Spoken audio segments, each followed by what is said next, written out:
চিনি ভাবিকে সবাই ঘিরে আছে। নতুন বউ সে। তার আশেপাশে সবাই ভিড় করেছে। সুন্দর সুগন্ধিতে ভরে আছে তাদের রুমটা, যেই রুমটাতে বাসর হবে চিনি ভাবির। আমি দূর থেকে দেখছি ভাবিকে। সবাই বলছে আহাকে মিষ্টি মেয়ে, কিন্তু আমার কাছে মনে হচ্ছে ভাবিটির মন পরিষ্কার নয়। তার চোখগুলো কেমন সুচলো।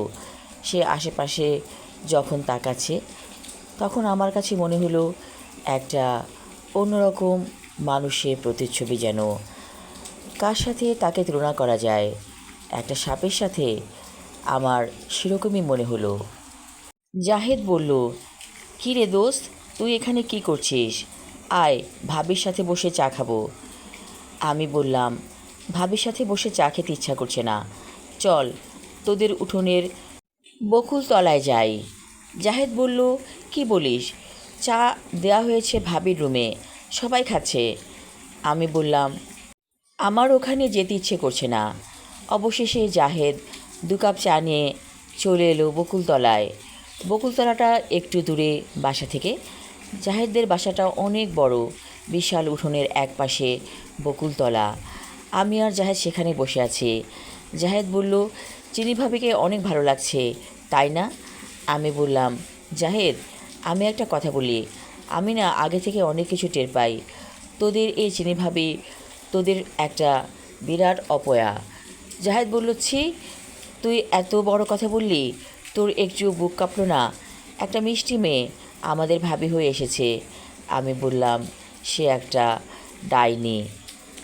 জাহেদ মনে করলো আমি দুষ্টুমি করছি, আর কিছু বলল না। আমরা চা খেতে লাগলাম। বকুল ফুলের গন্ধটা একটা মাদকতা সৃষ্টি করছে আমার মনে। মনে হচ্ছে আমাকে যেন নস্টালজিয়ায় পেয়ে বসেছে। মনে পড়ে গেল বহু বছর আগের একটা ঘটনা। আমরা গিয়েছিলাম গ্রীষ্মের ছুটিতে বাড়িতে। তখন আমি অনেক ছোট। উঠোনে হঠাৎ করে ভিড়, সবাই বসে আছে সেখানে।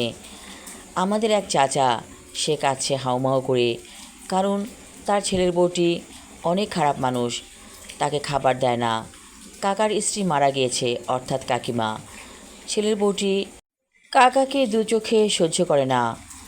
সব কিছু কাকা করেছে, বাড়িঘর যা কিছু আছে, এবং যথেষ্ট টাকা পয়সাও তার আছে, কিন্তু তার সামর্থ্য নেই রান্না করে খাবার। কাকি মারা যাওয়াতে সবাই বলেছিল কাকাকে বিয়ে করতে। কাকা বলেছিল, সৎ মা এনে লাভ নাই, আমার সন্তানদের কষ্ট হবে। অথচ সেই সন্তানের ছেলের বউ তাকে কি কষ্টই না দিচ্ছে। এবং চিনি ভাবির সাথে সেই মহিলাটির ছিল অদ্ভুত রকমের চোখের মিল। চিনি ভাবির চোখগুলো কেমন যেন সরু এবং সুচালো। ছোটোবেলায় যে মহিলাটিকে দেখেছিলাম কাকাকে খাবার দিত না, তার চোখগুলো ছিল ঠিক এরকম, যার কারণে চিনি ভাবিকে দেখে আমার বুকের ভেতরটা ধক করে উঠেছিল। জাহেদরা একটা খুব সুন্দর পরিবার বলা চলে। 2 ভাই 2 বোনের মধ্যে অনেক মিলমিশ এবং একটা সুখী পরিবার। ওর মা এবং বাবা অনেক ভালো মানুষ। আমি ভাবছি জাহেদদের ফ্যামিলিটা ভেঙে যাবে না তো এই চিনি ভাবির কারণে? কারণ সে বড় ছেলের বউ হয়ে এসেছে এ বাড়িতে।